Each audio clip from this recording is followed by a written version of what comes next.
تو کیا آپ جانتے ہیں کہ رمضان کے 30 روزے رکھنے سے ہمارے شریر پر کیا اثر ہوتا ہے؟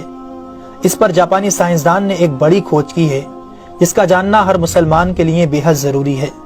جاپانی بائیولوجسٹ یوشونوری اشومی ایک سائنسدان ہے جن کو 2016 میں میڈیسن پر نوبل پرائز دیا گیا۔ ان سے جب پوچھا گیا کہ آپ نے کون سی ایسی چیز بنائی ہے جس کی بنا پر آپ کو دنیا کا سب سے بڑا انعام نوبل پرائز دیا جا رہا ہے، تو انہوں نے کہا تھا کہ میں نے کینسر کی ممکنہ دوا کھوج لی ہے، اور اس بات پر دنیا نے بڑے پر انداز میں ان کی کاوش کو سراہا اور مبارکباد دی گئی۔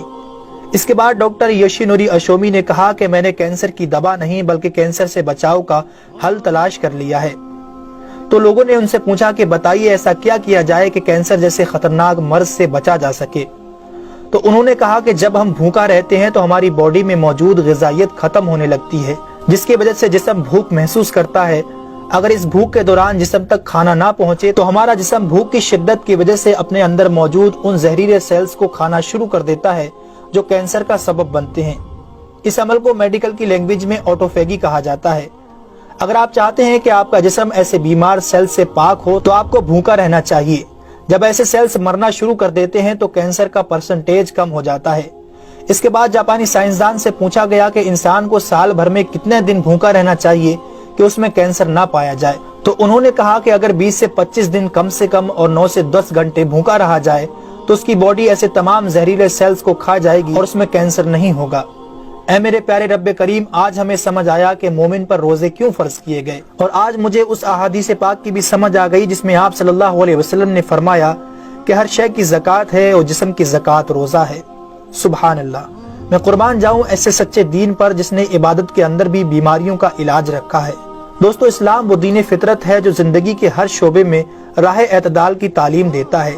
اس لیے آج نہ صرف مغرب میں زیادہ کھانے کو ناپسند کیا جاتا ہے بلکہ اسے انسانی صحت کے لیے بھی نقصان دہ سمجھا جاتا ہے۔ اللہ تعالیٰ نے اپنے پیارے محبوب حضرت محمد صلی اللہ علیہ وسلم پر وحی نازل فرمائی، کھاؤ پیو اور حد سے نہ بڑھو، بے شک وہ حد سے بڑھنے والوں کو پسند نہیں فرماتا۔ اس کے علاوہ حضرت ابو ہریرہ رضی اللہ تعالیٰ عنہ سے روایت ہے کہ رسول اکرم صلی اللہ علیہ وسلم نے ارشاد فرمایا، کھاؤ پیو اور پہنو اور خیرات کرو بغیر فضول خرچی اور تکبر کیے۔ دوستو، انسان کو کھانے کی صرف تھوڑی سی مقدار کی ضرورت ہے جو انسانی جسم میں توانائی پیدا کر سکے، جتنی توانائی انسانی زندگی کے لیے ضروری ہے، اور جس سے اس کی صحت اچھی رہے اور وہ اپنی روزمرہ کی ذمہ داریاں پوری کر سکے۔ انسانی جسم کو جتنا کھانے کی ضرورت ہے اس سے زیادہ جسم میں داخل ہونے والا کھانا چربی بن جاتا ہے، جس کی وجہ سے انسان کا جسم بڑھ جاتا ہے، اس کی رفتار سست ہو جاتی ہے اور وہ بہت زیادہ تھکن محسوس کرنے لگتا ہے۔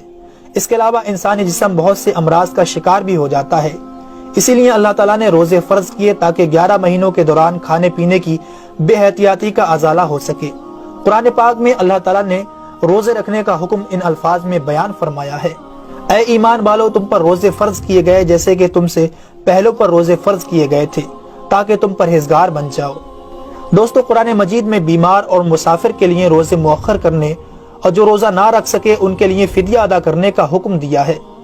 اس کے بعد روزہ رکھنے کی حکمت ان الفاظ میں بیان فرمائی، اور تمہارے لیے روزہ رکھنا ہی بہتر ہے اگر تم جانتے ہو۔ دراصل یہاں یہ بتایا گیا ہے کہ اگر تم موجودہ علم کو سمجھتے ہو تو تمہارے لیے بہتر یہی ہے کہ تم روزے رکھو، کیونکہ روزہ اپنے اندر بے شمار روحانی، نفسیاتی اور طبی فائدوں کو رکھتا ہے۔ روزے کی طبی افادیت کی طرف نہایت مختصر مگر جامع اشارہ نبی اکرم صلی اللہ علیہ وسلم نے ان الفاظوں میں بیان فرمایا، روزے رکھو اور تندرست ہو جاؤ۔ اللہ رب العالمین ہم سب کو اس مہینے میں زیادہ سے زیادہ نیکیاں کرنے اور سارے روزے رکھنے کی توفیق عطا فرمائے، آمین ثم آمین۔ تو کیا آپ جانتے ہیں کہ رمضان کے